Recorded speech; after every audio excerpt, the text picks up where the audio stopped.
বন্ধুরা, অবশেষে আজকে জিম্বাবুয়ের বিরুদ্ধে তৃতীয় ম্যাচটিতে দুরন্ত জয় পেল ভারতীয় দল। 25 রানে একটা ভালো জয় পেয়ে গেল শুভমান গিলের নতুন টিম ইন্ডিয়া, যেখানে প্রথম ম্যাচে লজ্জাজনকভাবে হারলেও দ্বিতীয় ম্যাচ এবং তৃতীয় ম্যাচে দুরন্ত কামব্যাক করে সিরিজটিতে লিড নিয়ে দিল ভারত। এবং এখন যা দেখে মনে হচ্ছে ভারতীয় দল এর পরের দুটো টি20 ম্যাচও অনায়াসে জিতে যাবে এবং 4-1 সিরিজটি নিজের পকেটে পুরে নিতে পারবে। তবে বন্ধুরা, আজকের ম্যাচটিতে ঘটেছে বিভিন্ন আজব কাণ্ড। এর পাশাপাশি শুভমান গিলের অধিনায়কত্ব নিয়ে বড়সড় মন্তব্য করে বসল বোলার আবেশ খান।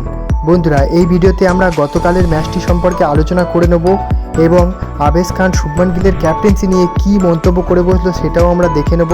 তাই তোমরা ভিডিওটি শেষ পর্যন্ত দেখো এবং তোমরা যদি আমার চ্যানেলে নতুন হয়ে থাকো এবং ভবিষ্যতে ক্রিকেট রিলেটেড তথা আইপিএল এবং ইন্ডিয়ান ক্রিকেটের সমস্ত নিউজ সবার আগে বাংলায় পেতে চাও, তাহলে চ্যানেলটিকে অবশ্যই করে দাও সাবস্ক্রাইব।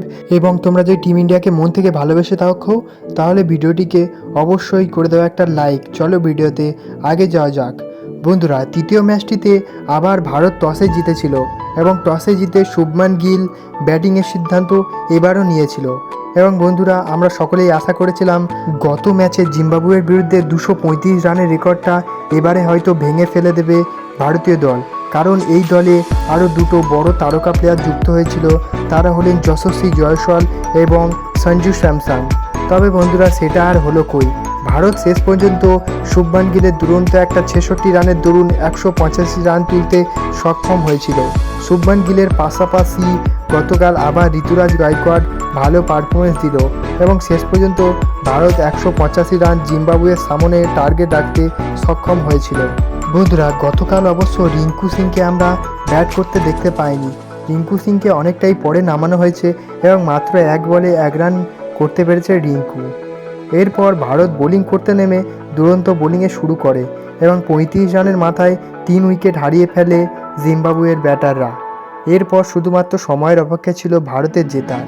তবে গতকাল জিম্বাবুয়ের হয়ে ডিয়ান মায়াস দুর্দান্ত ইনিংস খেলে দিল এবং দুর্দান্ত একটি অর্ধশত রান করে সকলকে জানিয়ে দিল জিম্বাবুয়েতেও ভালো ফিনিশার আছে। বন্ধুরা, গতকাল বোলিংয়ে ভালো নজর কেটেছে ওয়াশিংটন সুন্দর এবং 3টি উইকেট নেওয়ার জন্য গতকালের ম্যাচে ম্যান অফ দ্য ম্যাচটির খেতাবও তিনি পেয়েছেন। তার পাশাপাশি আবেশ খান 2টি উইকেট নিয়েছে এবং খালিল আহমেদ 1টি উইকেট নিয়েছে।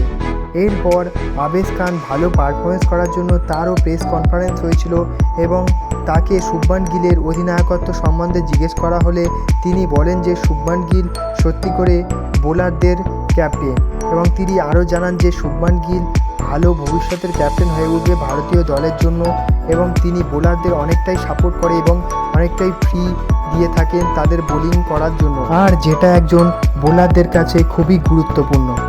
বন্ধুরা, এখনও পর্যন্ত শুভমান গিলের অধিনায়কত্ব ইন্টারন্যাশনাল ক্রিকেটে ভালোই চলছে। প্রথম ম্যাচটা হারলেও পরপর 2টি ম্যাচে দুরন্তভাবে কামব্যাক করে জিতেছে ভারত। আশা করা যাচ্ছে পরবর্তী ম্যাচগুলিতেও জিতবে ভারত এবং রোহিত শর্মার পরে শুভমান গিল ভারতীয় দলের অধিনায়কত্ব যেন সামলাতে পারে। বন্ধুরা, আজকের ভিডিও এই পর্যন্ত। দেখা হচ্ছে অন্য কোনো ভিডিওতে। ততক্ষণ জন্য বাই বাই।